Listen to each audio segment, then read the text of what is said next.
The moon hung high in the obsidian sky, casting silver light over the vast kingdom of Eldoria. Nestled between towering mountains and ancient forests, Eldoria was a land of both magic and mystery, where myths roamed as freely as mortals. A gentle breeze rustled through the dense trees of the enchanted vale, where fireflies danced like scattered stars.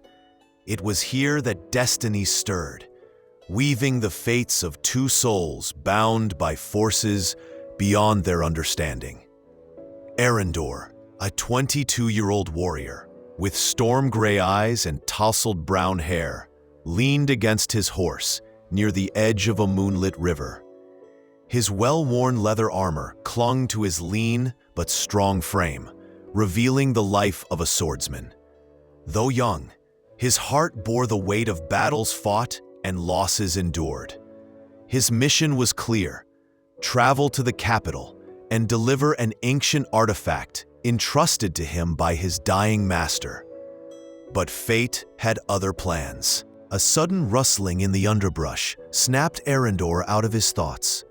His hand instinctively reached for the hilt of his sword. The night was dangerous, especially in these cursed woods, where whispers of lurking creatures sent fear into the bravest hearts. Then, like a vision from a dream, Celestia emerged from the shadows. She was unlike any maiden he had ever seen. Long golden curls cascaded down her back, shimmering under the moonlight. Her deep violet eyes held an untamed fire, and a sense of quiet strength radiated from her delicate form. She wore a traveler's cloak over her slender frame, and at her side, a small dagger glinted under the stars. Eryndor tensed. "Who are you?" he demanded, his voice calm, yet edged with caution. Celestia hesitated before stepping closer, her gaze locked onto his with unwavering confidence. "I should be asking you the same," she countered. "But if you must know, I am merely a traveler, one who prefers not to be followed." Eryndor narrowed his eyes. Strange place for a traveler to be alone at this hour. Celestia let out a soft laugh, the sound both melodic and defiant. "And yet here you are as well." The silence stretched between them, thick with unspoken words. Eryndor's instincts screamed that this woman was no ordinary traveler. There was something about her, a hidden power beneath the surface, an energy that set his pulse racing. Before he could question her further, the wind shifted, carrying with it the unmistakable scent of danger. Celestia's expression hardened. "We need to leave, now." Eryndor hesitated for only a moment before nodding. Whatever was lurking in the shadows of the veil, it was not friendly, and something told him that his journey had just taken a turn he could never have foreseen.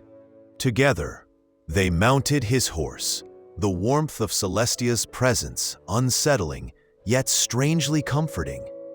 As they rode off into the night, neither of them knew that this fleeting meeting was only the beginning. A storm was brewing on the horizon, and their fates had already been sealed. The deeper they ventured into the forest, the more the night seemed alive with hidden whispers. Twigs cracked, and faint growls echoed through the trees. The horse snorted uneasily, its ears twitching with every sound. Eryndor tightened his grip on the reins. "What exactly are we running from?" he asked, his voice low.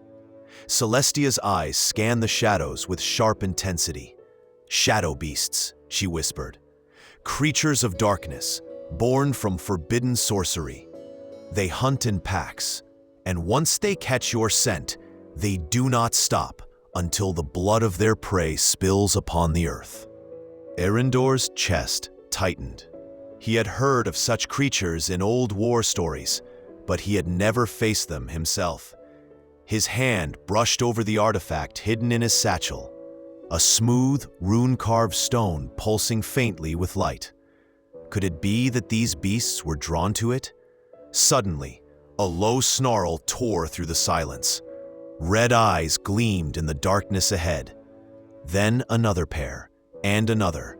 Within moments, the woods glowed with dozens of crimson orbs. The shadow beasts had found them. Eryndor drew his sword, its steel flashing in the pale light. "Stay behind me," he ordered, his voice steady. But Celestia did not cower.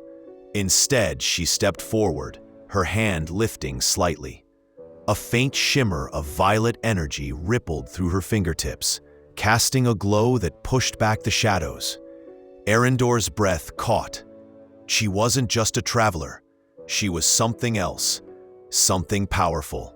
The first beast lunged, its massive body covered in fur blacker than midnight, fangs dripping with venom. With a swift motion, Eryndor slashed across its chest, the blade cutting deep, but the creature barely faltered. Another leapt from the side, forcing him to spin and parry with practiced speed. Meanwhile, Celestia raised her glowing hand and murmured words that hummed like ancient magic. A burst of violet energy exploded outward, hurling two beasts into the trees. Eryndor glanced at her, astonishment flashing in his eyes. "You're a sorceress." Her gaze locked with his, fierce and unapologetic. "Does that frighten you?" He gritted his teeth as he shoved his blade through another shadow beast. "Not as much as what's coming if we don't get out of here." They fought side by side, blades and magic cutting through the swarm. But for every beast that fell, two more emerged. Their numbers were endless. Finally, Celestia gripped Eryndor's arm. "We can't kill them all. Follow." Without hesitation, she led him off the path, weaving through the dense undergrowth until they burst into a clearing. In the center stood a towering stone arch, half buried in vines, glowing faintly with runes. Celestia raised her hand again, chanting in a language Eryndor did not understand. The runes blazed to life, and the air shimmered like water. "Through here!" she cried.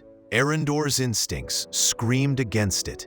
Stepping into unknown magic was dangerous, but the howls of the beasts were closing in fast. With no choice, he took Celestia's hand, and together they leapt through the archway. The world twisted, and the forest dissolved into nothingness. When the dizziness faded, they found themselves standing on a grassy hill under a dawn-kissed sky, far from the cursed vale. The air here was calm, fresh, alive with birdsong. Eryndor turned to Celestia, breathless. "You just saved us." Celestia met his gaze, her violet eyes softening. "No, I may have only led us into something far greater." The rising sun painted the horizon in gold, and for the first time, Eryndor realized that his journey was no longer his alone. Fate had bound him to this mysterious sorceress, and whatever lay ahead, their paths were now entwined.